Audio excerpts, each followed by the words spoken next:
22 अगस्त को इंदौर में चूड़ी बेचने वाले की पिटाई के मामले में लोगों की बड़ी संख्या में जिस तरह से विरोध हुआ, ऐसे में मामला दर्ज हुआ था। फिर पॉक्सो एक्ट के तहत धाराएं लगाई गई थी। इसके बावजूद कई सवाल खड़े हो रहे हैं इस पूरे मामले में। देखते हैं अनुराग द्वारी की रिपोर्ट।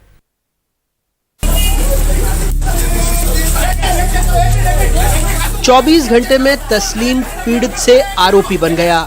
इस मामले में कई सवाल खड़े हो रहे हैं। कुछ तथ्यों को इस मामले में देखने और समझने की जरूरत है, जिससे पता लगे कि क्या वाकई आरोपी तस्लीम ने इस घटना को अंजाम दिया या उसे एक सोची समझी साजिश के तहत फंसाया जा रहा है।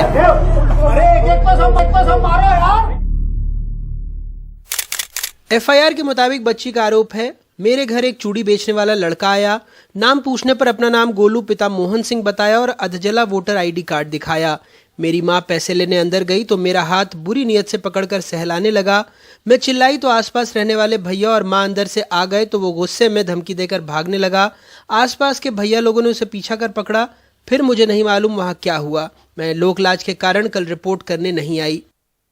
अपनी शिकायत में नाबालिग बच्ची ने पुलिस को बताया कि घटना के समय उसके पिता बाजार गए हुए थे। अब 23 अगस्त को दोपहर में इंदौर पूर्व के एसपी आशुतोष बागरी का बयान फिर से सुनिए। 3 आरोपी मुख्य रूप से हैं जो कि उसमें लीड रूप में मारते हुए उसको दिख रहे हैं, बाकी को प्रोवोक कर रहे हैं कि इस पे जो है आकर के और मारपीट करें।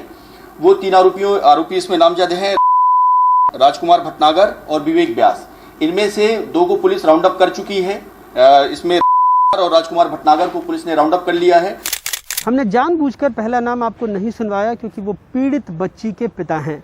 यानी 23 अगस्त की दोपहर तक पुलिस को पता ही नहीं था कि मारपीट के एक आरोपी पीड़ित बच्ची के पिता हैं, क्योंकि बच्ची ने पुलिस के सामने जो अपना बयान दिया है वो 23 अगस्त की शाम को 5:39 पर दिया है। गृह विभाग अब राज्य के गृह मंत्री डॉक्टर नरोत्तम मिश्रा का बयान जो उन्होंने 23 अगस्त को सुबह लगभग 11 बजे दिया था, वो भी सुनिए।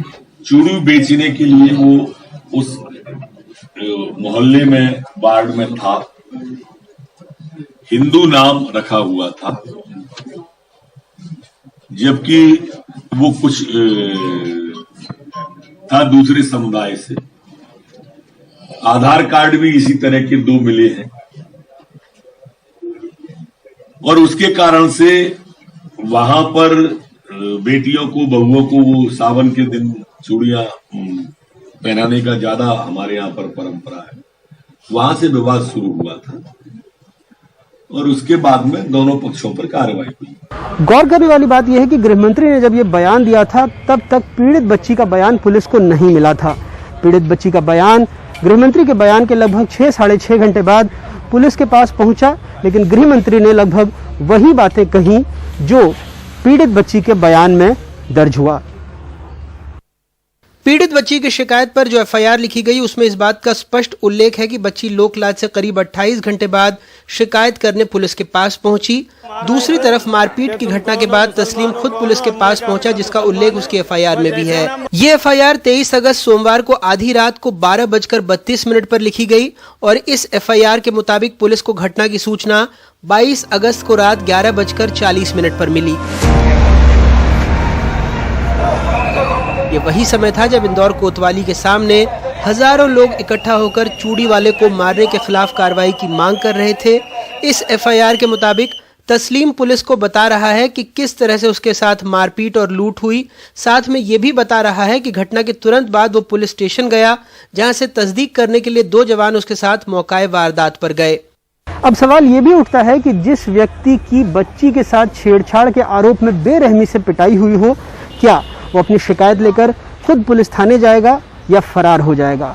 दूसरा सवाल ये भी है कि जिस बच्ची के साथ छेड़छाड़ हुई हो, क्या उसके परिजन लोकलाज के डर से फौरन शिकायत करने थाने नहीं पहुंचेंगे? वायरल वीडियो में कई गालियों के अलावा मारपीट करने वालों को ये कहते सुना गया कि बम्बई बाजार का बदला लेने के लिए मारो।